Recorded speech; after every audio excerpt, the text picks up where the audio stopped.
Ang sabi ko, titikman ko lang. Pero bakit na naman nandito ako? Umorder na naman ulit ako.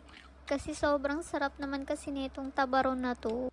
Tapos samahan mo pa ng suka, tapos sobrang daming sili at sibuyas.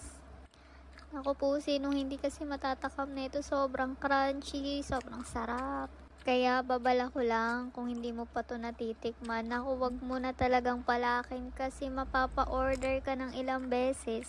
Talagang hahanap-hanapin mo yung lasa nitong tabaron na to.